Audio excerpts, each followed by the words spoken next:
ഇറാനെതിരെ ഇന്ന് രാത്രി കടുത്ത ആക്രമണം നടത്തുമെന്ന ഭീഷണിയുമായി അമേരിക്കൻ പ്രസിഡന്റ് ഡൊണാൾഡ് ട്രംപ്. ഇറാന്റെ ഖാർഗ് ദ്വീപും മറ്റ് എണ്ണ അടിസ്ഥാന സൗകര്യങ്ങളും പിടിച്ചെടുക്കുമെന്നും ഭീഷണി.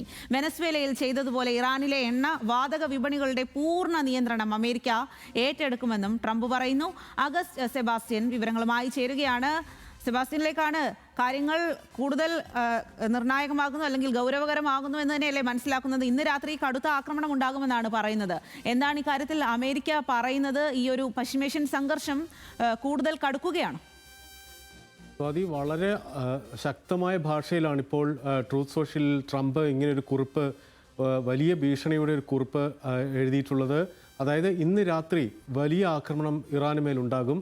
അദ്ദേഹം പറയുന്നതിൽ ഏറ്റവും നിർണായകമായ കാര്യം ഖാർഗ് ദ്വീപ് പിടിച്ചെടുക്കും. അതായത് നമുക്കറിയാം, ഇറാനെ സംബന്ധിച്ചിടത്തോളം അതിൻ്റെ ജീവനാഡിയായിട്ടുള്ള ഒരു മേഖലയാണ് ഈ ഖാർഗ് ദ്വീപ് എന്ന് പറയുന്നത്. അതായത് ഹോർമുസിൻ്റെ വായയിൽ സ്ഥിതി ചെയ്യുന്നു എന്ന് വിശേഷിപ്പിക്കാൻ കഴിയുന്ന തരത്തിലുള്ള ഒരു പൊസിഷനിങ് ആണ് ആ ദ്വീപിനുള്ളത്.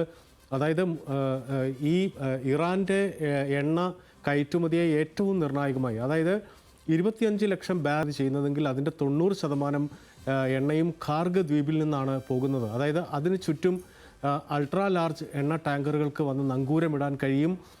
ഇറാൻ്റെ മറ്റൊരു തുറമുഖത്തിനുമില്ലാത്ത തരത്തിൽ വലിയ രീതിയിലുള്ള എണ്ണക്കപ്പലുകളെ വഹിക്കാനുള്ള ശേഷി ആ ഖാർഗ് ദ്വീപിലുള്ള ഈ പറയുന്ന ടെർമിനലിനുണ്ട്. നേരത്തെ തന്നെ ഈ യുദ്ധം ആരംഭിച്ച ശേഷം അമേരിക്ക കഴിഞ്ഞ മാർച്ചിൽ ഖാർഗ് ദ്വീപിലേക്ക് ആക്രമണം നടത്തിയിരുന്നു. അവിടെ IRGCയുടെ ഇറാനിയൻ സൈനിക സംവിധാനങ്ങളുടെയൊക്കെ തന്നെ വലിയ സംവിധാനങ്ങളുണ്ട്. ഈ സംവിധാനങ്ങൾക്ക് നേരെ ഒരു തവണ അമേരിക്ക ആക്രമണം നടത്തിയതുമാണ്. ഈ സാഹചര്യത്തിലാണ് ഇപ്പോൾ അമേരിക്കൻ പ്രസിഡന്റിൻ്റെ ഈ ഭീഷണിയെ നമ്മൾ കാണേണ്ടത്. അതായത് ഖാർഗ് ദ്വീപ് പിടിച്ചെടുക്കും എന്ന് പറഞ്ഞാൽ ഒരു തരത്തിൽ അവിടെ കരയുദ്ധത്തിന് അമേരിക്കൻ സൈനികർ ഇറങ്ങേണ്ടി വരും.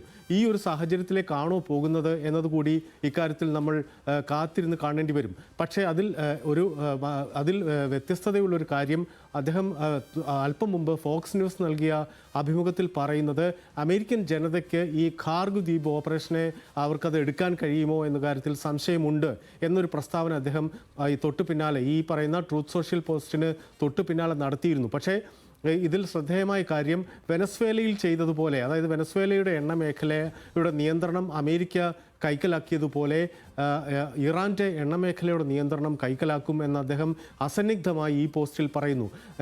ഈ അമേരിക്കയുമായി യുദ്ധം പൂർണ്ണമായി അവസാനിപ്പിക്കാൻ ഒരു കരാറിലേക്ക് എത്തുന്നതിൽ ഇറാൻ വലിയ കാലതാമസം വരുത്തുന്നു, അതിലേക്ക് എത്തുന്നില്ല എന്നതാണ് അദ്ദേഹത്തെ ചൊടിപ്പിക്കുന്ന കാര്യമായി അദ്ദേഹം പോസ്റ്റിൽ പറയുന്നത്. ഇന്നലെയും മിനിഞ്ഞാന്നുമായി വെടിനിർത്തൽ ലംഘിച്ചുകൊണ്ട് ഇരുപക്ഷവും അങ്ങോട്ടും ഇങ്ങോട്ടും ആക്രമണം തുടരുന്ന സാഹചര്യം കൂടിയാണ് എന്നതാണ് ഇന്നത്തെ ട്രംപിൻ്റെ ഈ പറയുന്ന ഭീഷണിയെ, മുന്നറിയിപ്പിനെ കാണേണ്ടത്. അദ്ദേഹം പറയുന്ന കാര്യം അതിശക്തമായ ആക്രമണം ഇന്ന് രാത്രി ഇറാന് നേരെ ഉണ്ടാകുമെന്നതാണ്. ഇത് ഏതെങ്കിലും തരത്തിൽ ഇറാനെ ഭയപ്പെടുത്തി ഒരു സമവായത്തിലേക്കും ഒരു ഡീലിലേക്കും എത്തിക്കാനുള്ള ശ്രമത്തിൻ്റെ ഭാഗം കൂടി ആയിരിക്കാം ഒരുപക്ഷെ. എങ്കിലും കരുതിയിരിക്കേണ്ട സാഹചര്യം പശ്ചിമേഷ്യൻ സംഘർഷത്തെ സംബന്ധിച്ച് ഉണ്ട് എന്നതാണ് പ്രധാനപ്പെട്ട കാര്യം. ശരി സെബാൻ, എന്തായാലും കടുത്ത ഭാഷയിൽ തന്നെയാണ് ഇക്കാര്യത്തിൽ ഇന്നിപ്പോൾ അമേരിക്ക മുന്നറിയിപ്പ് നൽകിയിരിക്കുന്നത്. ഇന്ന് രാത്രി കടുത്ത ആക്രമണം ഉണ്ടാകും ഇറാനെതിരെ എന്നാണ് പറഞ്ഞത്. ആ വിവരങ്ങളാണ് സെബാസ്റ്റ്യൻ നൽകിയത്.